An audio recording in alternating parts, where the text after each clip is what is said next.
this week's episode of the Red Delta Project podcast, I'm going to be showing you tips on how you can use your own body as your very own personal, portable, and free weight machine.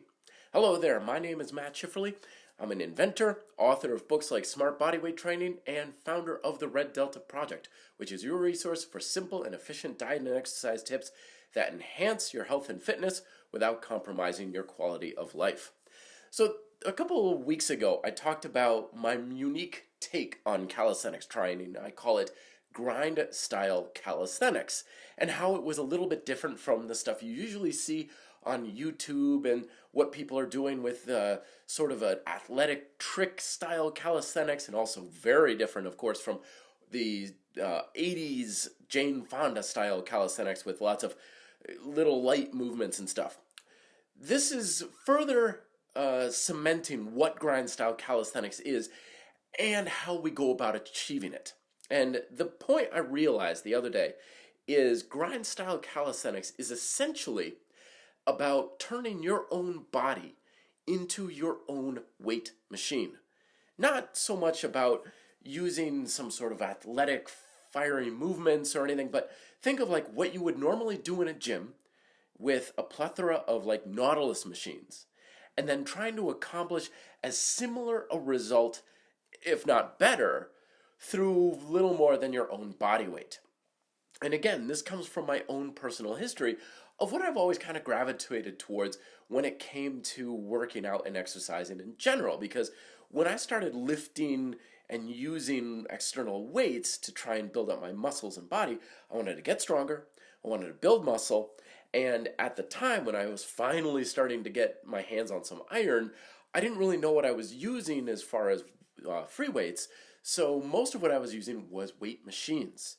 And also at that time, when I was working at a place that sold fitness equipment, there was kind of a bit of a renaissance going around, particularly in the home fitness equipment market. And it seemed like every year, exercise equipment companies were coming out with these radically new and innovative designs and ways of working the body with mechanical resistance. Nowadays, you go on to the websites of various companies, and all the machines, they kind of look the same.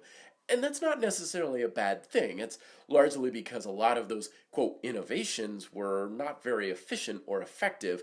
And through simple refinement over time, companies were like, yeah, this is basically the best way to do this. And everybody just kind of adopted the same basic pattern because it works very well. But I digress. Because back in the day, it was all about what kind of machine helped the body work the best. What angles and what engineering could we put into pulleys and cables and seat angles to get tension as efficiently and effectively into the muscle as possible. And that's the key to making your muscles get bigger and stronger. Plus, when it comes to using a weight machine or getting resistance on the muscle, machines were often touted as having a big advantage. Now, I know that was kind of contrary to what a lot of the other ideas out there were, because even I fell for the rhetoric for a long time of like free weights are best and free weights are always best and you can't build muscle in machines and machines are crap and all this sort of thing. But now looking at it from the lens of fitness independence, I know, of course, that everything's got its advantages and everything's got its disadvantages, and it depends on different populations and what you want to use with it. But one of the unique things about weight machines was that it applied consistent resistance against a hand or foot as you went through a range of motion. Now, take, for example, a barbell curl, right? If you had a weight, you're standing upright and you're curling, you'll notice, of course, that you have a maximum amount of resistance when your hands are halfway up. You have very little resistance on your biceps when your arms are hanging. It increases as you lift it up slightly, and then it slides to fall off a little bit as you come to the top, right? Well, with a machine, you don't quite have the same curve, because the second you put weight or some push against the lever, like on a curl machine, the resistance is there, full on, because you're usually using some sort of a weight stack where the weight is always moving linearly up against gravity. So that was always kind of a benefit of weight machines. I kind of got swept under the rug a little bit, like, yeah, that doesn't matter because the whole thing about free weights was stabilizer muscles, right? Everybody was all about stabilizer muscles and stuff, and that was why free weights were supposedly best. Well, not that these things were off. It wasn't entirely wrong. It was just rose-colored glasses all the time. Very dogmatic. When you get dogmatic about things, what's good is awesome, and what's not so great is terrible and horrible and the worst thing since cancer. But when we look at weight machines, they actually have some significant advantages on helping you just get tension in the muscle. Because I don't know about you, but for me, like the whole quote functional aspect of strength training and athleticism and stuff, that's great and cool. I mean, hell, I do a lot of athletic activities myself. Martial artist, skier, biker, hiker. I gotta climb a flight of stairs, right? I want my strength to work in the real world. But let's be honest, when I'm doing strength training, I want to just make my muscles bigger and stronger. That's it. That's my number one priority. And I don't care how I'm doing it. I don't care what kind of equipment I'm using. It doesn't matter to me very much on is it a machine, is it free weight, is it functional, is it not functional, or any of that sort of thing. So that's setting the foundation now. Okay, so the point of grind style calisthenics is to use the body in as much of a similar way as you would on a weight machine. It's not about doing explosive kind of movements like you would do with kettlebells, Olympic lifting, like things like muscle ups and similar movements.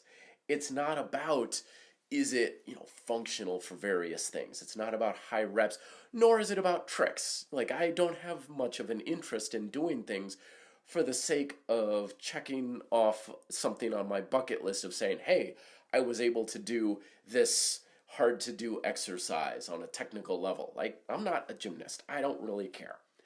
I just want my muscles to work really hard. That's it. That is the only objective I have. And believe it or not, having the ability to effectively work a muscle very hard is actually really hard to accomplish in its own right.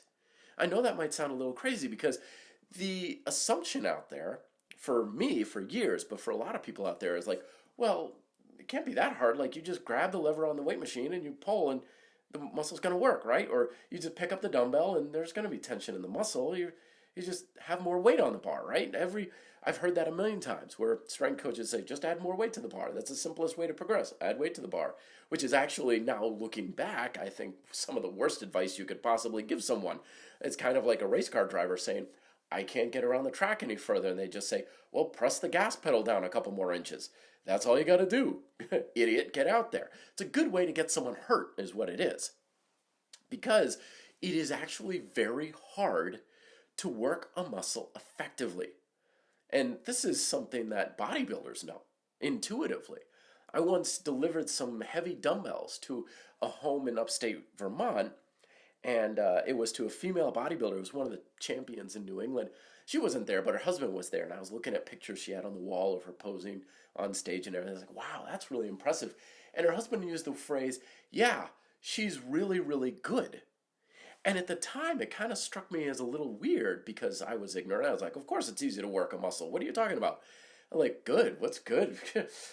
All you got to do is just lift a heavy weight for a lot of times. Like, how hard could it be, right? It's not that difficult to make a muscle work hard. But looking back, I knew nothing about what I was talking about. But he was spot on. Because to build muscle, to become a bodybuilder, to effectively work your muscle actually takes a significant amount of skill and proficiency. However, failing to simply recognize this fact can lead to years of frustration because you don't know that it's a skill to be improved, so you don't try to work on it. So what you end up doing is working your tail off as hard as you can in your workouts, thinking, well, as long as I'm working hard and I'm trying to lift heavy weight or do a hard exercise, then that's all there is to it, right? And again, you're like the race car driver driving around the course as fast as you possibly can, thinking, as long as I just try and drive faster, that's all I need to do, become a race car champion. So you might be asking, like, well, why is it so hard? Like, how hard could it be? Well, there's a number of reasons why it's very difficult, because especially when the objective is to just do the exercise or to just lift the weight. A lot of the detailed proficiency nuance can get lost because you're like, well, as long as the weight comes off the ground, I'm happy with that. And just go on YouTube. You can search it and find tons of examples of people who are lifting like a heavy deadlift. And of course, you know they've got their buddy filming it because they're like, check it out, I'm going to PR on this. And they lift this thing up and like their backs are terribly rounded. And I'm not saying in a good way, like powerlifters, sometimes they'll round their back a bit. I'm talking in a terribly dangerous way. And they're shaking and they're wobbling all over the place and they don't quite get the lockout. And then they slam the weight down and they're like, yeah, I'm the king of the world. In their mind, they're like, I just did what I had to do to get bigger and stronger. But on a cellular level, their muscles were like, huh? What do you want me to do with this? Because in their world, they're thinking, all I got to do is get this chunk of iron up off the floor. That's all it's going to take. But never forget that change in the body always happens on a cellular level. It's one of the things I learned from chemistry class in high school. Teacher always told us, if you need to understand what's going on with an organism, you have to see what's going on the cellular level, because that's what's actually having the domino effect of the result that you want or don't want if it's a cause and effect for something like a disease. What is going on the cellular level? And in this case, if you want to get bigger and stronger, you need to understand what's going on with the muscle cells, how they are contracting. And if you pan out and get the bigger picture, it's how is the muscle as a whole contracting. And when you lift up a weight or you do an exercise or something, your use of the muscles may not be optimal at all.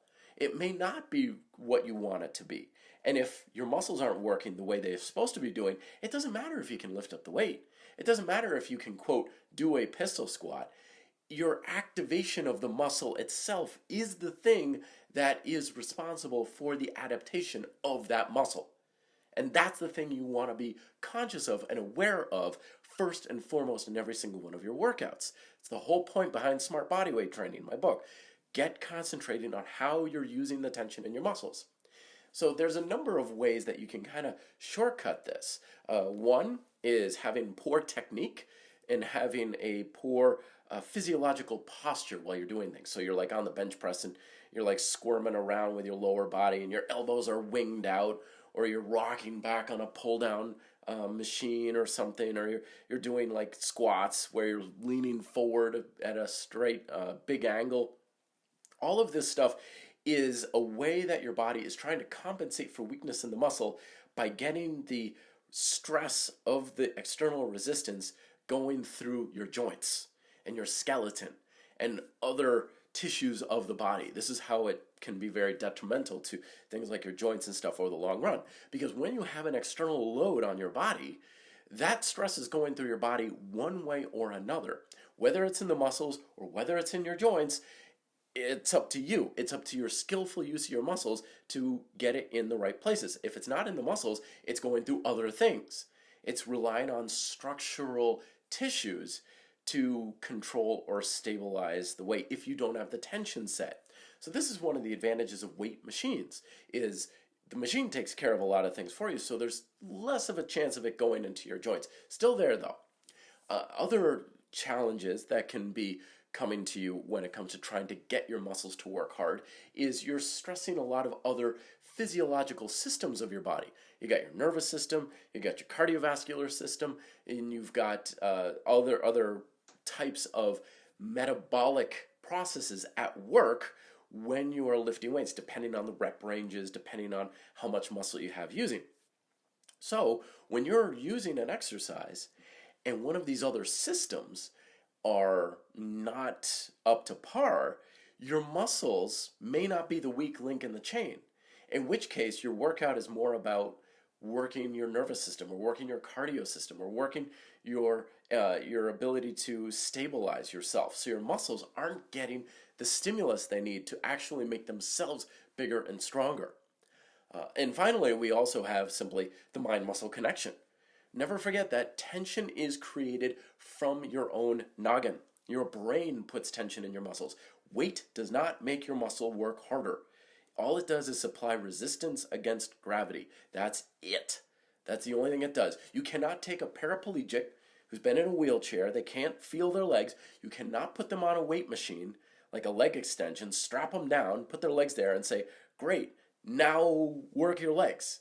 And they'd be like, dude, you seriously? I'm a paraplegic. It just doesn't work for me. And that's because that weight machine doesn't make the legs work.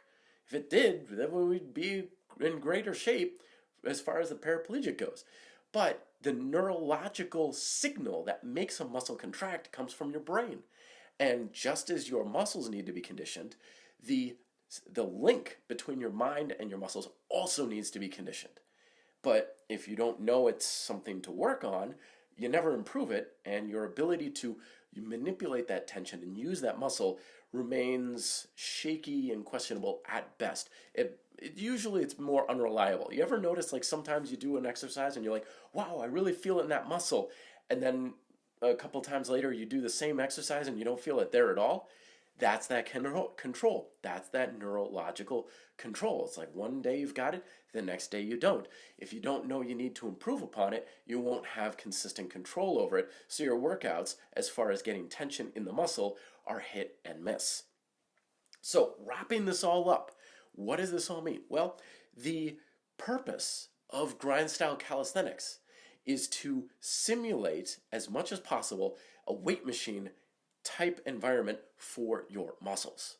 And that is not by ignoring all these other things like your joints, using your other systems, stability, control, other muscles, but to use calisthenics in a progressive way so that all of this gets built up at the same time. How you improve your stability, your cardio and stability systems if need be, your energy systems, your technical proficiency, your mind-muscle connection. These are all things that are required by progressive calisthenics techniques of the grind style.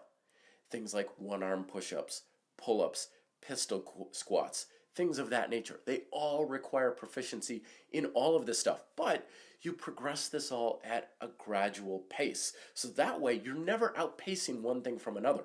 You never have such a heavy weight in your hands that your joints are bearing all the brunt and the muscles aren't doing their share. Or you're overloading your balance system and you feel like you're just wobbling all over the place, but you can't get your muscles to work hard enough. Everything comes all up at the same time. So what you're doing from a muscular standpoint is creating as much of a stimulus similar to using an effective weight machine. But you're also building everything else up in the same way that you would from effective athletic or free weight training at the same time. So it's like the best of both worlds all coming together, all with a system that you don't need a gym, you don't need fancy equipment, you don't need long exhaustive workouts, and it has amazing functional carryover to almost any sort of athletic activity you can imagine. So hopefully it gives you some more inspiration, some more motivation to go out there and practice. Check out Convict Conditioning, check out my book Smart Bodyweight Training on Amazon, or just get back on that pull-up bar. And if you have any questions, leave them down below in the comment section if you're listening to this on YouTube. I'm always welcome to hear from you as well at reddeltaproject@gmail.com. All right, guys, I will talk to you next week. Till then, be fit, live free.